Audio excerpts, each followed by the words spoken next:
చూస్ country delight, live better. ఇప్పుడే country delight app ని download చేసుకోండి. స్వతంత్రం వస్తుంది. తెలంగాణ తెచ్చుకున్నాం ఆంధ్రప్రదేశ్ నుంచి విడిపోయి, కానీ మన స్వతంత్రం రాలేదు. ఇంకా బానిసలా బతుకుతున్నాం, బానిస బ్రతుకులే బతుకుతున్నాం. దయచేసి మిత్రులారా ప్రతి ఒక్కరూ అర్థం చేసుకోండి, మా ఆవేదనను అర్థం చేసుకోండి.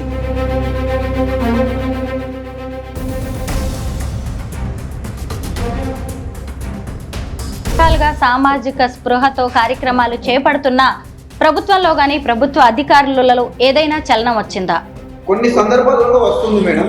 యాక్చువల్లీ నేను మీకు ఎంత ఫైన్ వేయాలి, మీరు నాకు ఎంత ఫైన్ కడతారు అని వారి నుంచి ఏదైనా రెస్పాన్స్ వచ్చిందా?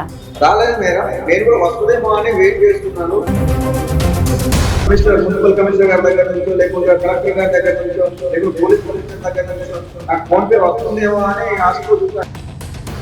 వాళ్ళు పార్కింగ్ ప్రొవైడ్ చేయక ఎక్కడ పెట్టుకుని అర్థం కాక ఎక్కడ పెట్టి పొరపాటు వెళ్ళిపోతే వాటికి ఫైన్ వేస్తున్నారు. ఇది తప్పు కదా. ఒక కేంద్ర మంత్రి ఉన్నారు, ఇద్దరు రాష్ట్ర మంత్రులు ఉన్నారు. మీ సమస్యలను ఎప్పుడైనా ప్రజా ప్రతినిధుల దృష్టికి తీసుకువెళ్లారా? పొలిటికల్ లీడర్స్ ఎవరు ఉంటారో వాళ్ళు మనం పట్టించుకోవద్దు మేడం. చాలా మంది చేసేది తప్పు ఏంటంటే పొలిటికల్ లీడర్స్ దగ్గర వాళ్ళు రిక్వెస్ట్ చేసుకుంటారు, బతిమాడుతారు. వాళ్ళు అర్థమే లేదు మనకు. అందరికీ నమస్కారం, నేను Swarupa Putlapalli. Welcome to Suman TV. Helmet ధరించకపోయినా, ట్రాఫిక్ రూల్స్ పాటించకపోయినా మీరు మాకు ఫైన్లు వేస్తారు. అసలు రోడ్లే బాలేవు, పౌరుల జీవితాలకే భద్రత లేదు.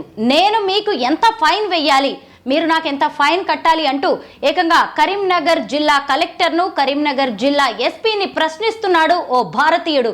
అతను మరెవరో కాదు, కరీంనగర్ జిల్లాకు చెందిన కోట శ్యామ్ కుమార్ గారు. ప్రస్తుతం నాతో పాటు లైవ్ కాల్లో ఉన్నారు. తనతో మాట్లాడి ప్రభుత్వం మీద ఇలాంటి పోరాటానికి ఎందుకు దిగారో తెలుసుకుందాం. నమస్తే శ్యామ్ గారు. నమస్తే అండి. మొత్తం మీద మీరు ప్లకార్డులు పట్టుకొని గుంతలున్న రోడ్ల మీద కూర్చున్న వీడియో బాగా వైరల్ అవుతోందండి. ఎందుకు మీరు ఇలాంటి నిర్ణయం తీసుకున్నారు? ప్రభుత్వం మీదే పోరాటానికి ఎందుకు దిగాల్సి వచ్చింది? గత కొన్ని సంవత్సరాలుగా నేను ఈ రోడ్స్ గురించి పోరాటం చేస్తూ వస్తున్నాను మేడం. యాక్చువల్లీ 2018 నుంచి కూడా నేను రోడ్స్ పైన పోరాటం చేస్తూ వస్తున్నాను. ఇప్పుడు నిన్న చూస్తున్నారు చూడండి, అది కరీంనగర్ నుంచి నిజామాబాద్ వెళ్ళే నేషనల్ హైవే.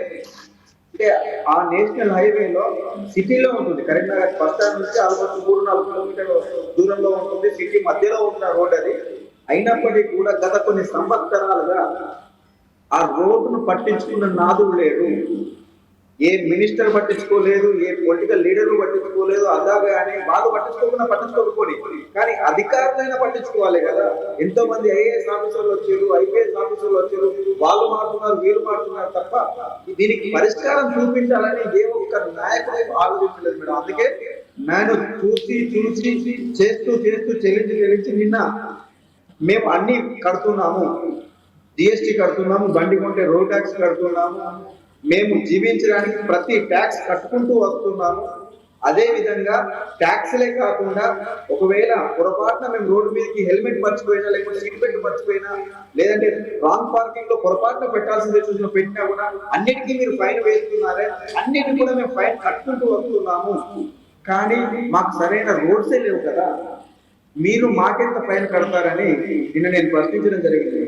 మీరు గతంలో కూడా ఇలాగే ప్లకార్డులు పట్టుకుని ధర్నా నిరసన చేసిన విజువల్స్ చూసామండి. అంటే ఎంతకాలంగా మీరు ఇలా చేస్తూ ఉన్నారు? దాదాపు నేను 5-6 సంవత్సరాలుగా నేను రోడ్ల పైన పోరాటం చేస్తూ వస్తున్నాను.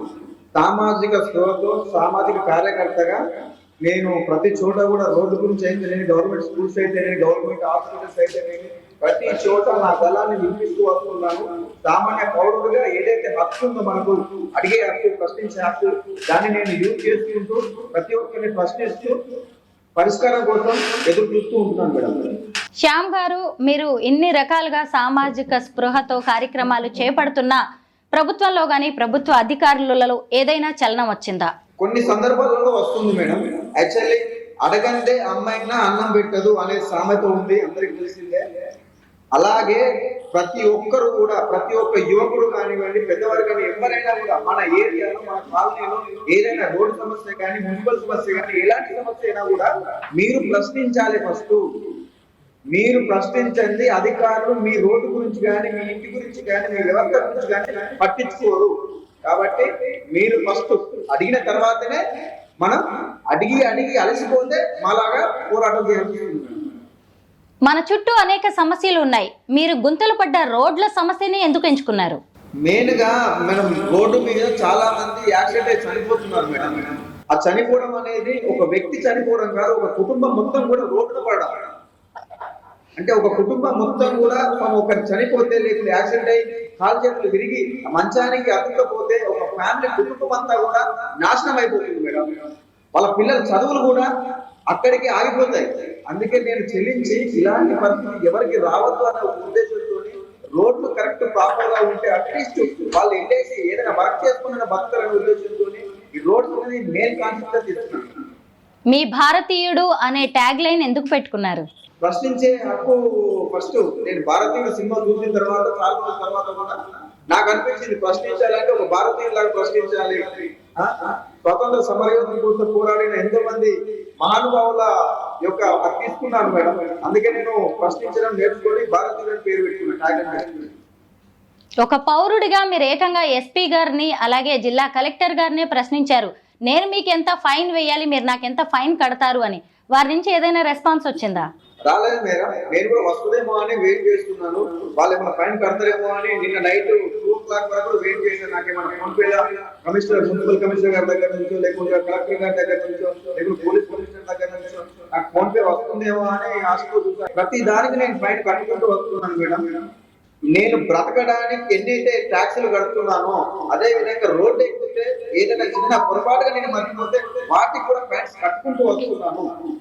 చిన్న ఎగ్జాంపుల్ మేడం, మాకు ఇక్కడ టవర్ సర్కిల్ ఉంటుంది కరీంనగర్ లో. టవర్ సర్కిల్ లో వెళ్ళాలంటే అంతా కూడా షాపింగ్ కాంప్లెక్స్ ఉంటాయి, కూరగాయల మార్కెట్ ఉంటుంది. అందులో మేము బండి ఎక్కడ పెట్టుకోవాలి? బండి రోడ్డు మీద అక్కడ పక్కన ఎక్కడ పెట్టుకొని పోతే అది ఫోటో కొట్టి పంపిస్తారు. వాళ్ళు పార్కింగ్ ప్లేస్ ప్రొవైడ్ చేయక ఎక్కడ పెట్టుకుని అర్థం కాక ఎక్కడ పెట్టి పొరపాటున వెళ్ళిపోతే వాటికి ఫైన్ వేసుకున్నారు. ఇది తప్పు కదా. వాళ్ళు అన్ని ఇచ్చినప్పుడు మాత్రమే ఫైన్స్ వసూలు చేయాలని నేను డిమాండ్ చేస్తున్నాను కదా. జీబ్రా క్రాసింగ్లు పెట్టాలి, సిగ్నల్స్ పెట్టాలి, ట్రాఫిక్లు పెట్టాలి. ఇవన్నీ పెట్టి రోడ్స్ కరెక్ట్ ప్రాపర్ గా అందించినప్పుడు మాత్రమే ఫైన్స్ వసూలు చేయాలని నేను డిమాండ్ చేస్తున్నాను. మొత్తం మీద ఉమ్మడి కరీంనగర్ జిల్లాలో ఒక కేంద్ర మంత్రి ఉన్నారు, 2 రాష్ట్ర మంత్రులు ఉన్నారు. మీ సమస్యలను ఎప్పుడైనా ప్రజాప్రతినిధుల దృష్టికి తీసుకువెళ్లారా? పొలిటికల్ లీడర్స్ ఎవరు ఉంటారో వాళ్ళు మనం పట్టించుకోవద్దు మేడం. చాలా మంది చేసేది తప్పేంటంటే పొలిటికల్ లీడర్స్ దగ్గర వాళ్ళు రిక్వెస్ట్ చేస్తుంటారు, బతిలాడుతుంటారు. అసలు వాళ్ళు అవసరమే లేదు. మనకు ఐఏఎస్ ఆఫీసర్స్ ఉన్నారు, ఐపీఎస్ ఆఫీసర్స్ ఉన్నారు. వీళ్ళదే కదా అధికారం, వీళ్ళే చేయాలి. మనం గవర్నమెంట్ ఫైన్ కడుతున్నాం కాబట్టి మనం అందరం కూడా అధికారుల మీదనే వెంటబడాలి, అధికారులతోనే పని చేయించుకోవాలి. కాబట్టి అటు వాళ్ళకి లెటర్స్ ఇవ్వడం ఒక ఎత్తు అయితే అధికారుల వెంటబడి అధికారులతో పనులు చేసుకోవడం ఒక ఎత్తు. మా దగ్గర ఉన్నారు మేడం, మీరు అన్నట్టే మినిస్టర్ గారు ఉన్నారు, గంగుల కమలాకర్ గారు ఉన్నారు, పొన్నం ప్రభాకర్ గారు ఉన్నారు, బండి సంజయ్ గారు. ఎప్పుడు కూడా మేధావులే. చాలా సంవత్సరాల కరీంనగర్ సేవ చేస్తున్నాము అనే భ్రమల బతుకున్న వాళ్ళే. అయితే మీరు ఒక్కరే పోరాటం చేస్తే సరిపోదు, మీలాగా ఇంకొంతమంది చేయాలి. మీ ప్రదర్శన చూసి ఎవరైనా మీకు మద్దతు తెలుపుతూ ఉన్నారా? చాలా మంది యువకులు మాత్రం వస్తున్నారు మేడం, మద్దతు తెలుపుతున్నారు, ఫోన్ చేస్తున్నారు, మేము మీ వెంట ఉంటాము అని కూడా చెప్తూ వస్తున్నారు. నేను కూడా యువకులకు మంచి మెసేజ్ ఇవ్వదలుచుకున్నాను మేడం. మన సుమన్ టీవీ తరఫున దయచేసి మీరు కూడా మారండి, ప్రశ్నించే తత్వాన్ని పెంపొందించకండి. ఏదో ఒక పార్టీకి కార్యకర్తగా కాక ఏదైనా కార్యానికి కర్తగా ఉండండి. అంటే కార్యం అంటే పని, ఏదైనా పనికి కర్తగా ఉండండి. మీ ఏరియాలో జరిగే ఏదైనా రోడ్ సమస్య కానీ లేకపోతే ఇంకేమైనా సమస్య కానీ అలాంటి కార్యాలకు కర్తగా ఉండాలి తప్ప ఈ జెండాలు మోసుకుంటా ఇంకా ఇంకెన్ని సంవత్సరాలు మీరు జెండాలు మోసుడు ఒక పార్టీ కంటే నేను ప్రశ్నిస్తున్న వాళ్ళ వల్ల మీరు ఈ జెండాలు మోసుడు ఒకరి మినిస్టర్ల దగ్గరనో లేకుంటే ఎమ్మెల్యే దగ్గరనో లేకుంటే ఇంకోల దగ్గరనో వాళ్ళకు ఊడిగం చేస్తూ బంద్ చేసి స్వతంత్రంగా బతకండి. ప్రజల భద్రతకు సంబంధించి మీరు చేస్తున్న కార్యక్రమాలు చాలా బాగున్నాయండి. ఇంతకీ మీరు ఏం పని చేస్తుంటారు? ఇంటీరియర్ గా నేను అన్ని వర్క్స్ చేస్తుంటాను, బిల్డర్స్ గా అన్ని వర్క్స్ నేను బిజినెస్ నడిపిస్తుంటాను. వృత్తిపరంగా ఇది చేసుకుంటూ ప్రభుత్వ పరంగా మోటివేషన్ చేసుకుంటూ పబ్లిక్ దగ్గర నుంచి మార్పు రావాలని నిరంతరం ప్రయత్నం చేస్తున్నాను. పెంపొందించడానికి కొన్ని సమస్యలుగా పోరాడుతున్నాను. ఇక మీదట ఎలాంటి ప్రజా సమస్యలను అధికారుల దృష్టికి మీరు తీసుకెళ్లబోతున్నారు? ఇదే కంటిన్యూ ఉంటుంది మేడం. ఇప్పుడు రోడ్ల పైన చేశాను, రేపు స్కూళ్ళ పైన చేసినాను, ఎల్లుండి హాస్పిటల్స్ పైన చేస్తాను. ప్రజలకు ఏదైతే ఇబ్బందులు కలుగుతున్నాయో ఆ సమస్యలన్నిటిపైన కూడా నిరంతరం చేస్తూ వస్తున్నాను మేడం. యాక్చువల్లీ నిన్న ఈ వీడియో మాత్రమే వైరల్ అయింది. చాలా సంవత్సరాలుగా నేను పోరాడుతూ వస్తున్నాను, చాలా సమస్యలను నేను సాల్వ్ చేసుకుంటూ వస్తున్నాను. చాలా బాగుందండి. ప్రజల్లో ప్రశ్నించే తత్వాన్ని పెంపొందించాలనే మీ ఆలోచనకి హ్యాట్స్ ఆఫ్ చెబుతూ ఉన్నాము. అలాగే మిగతా జనం కూడా మీతో కలిసి రావాలి, ప్రభుత్వం అధికారులు కూడా స్పందించాలని కోరుకుంటున్నాం. Thank you so much Shyam గారు. Thank you very much.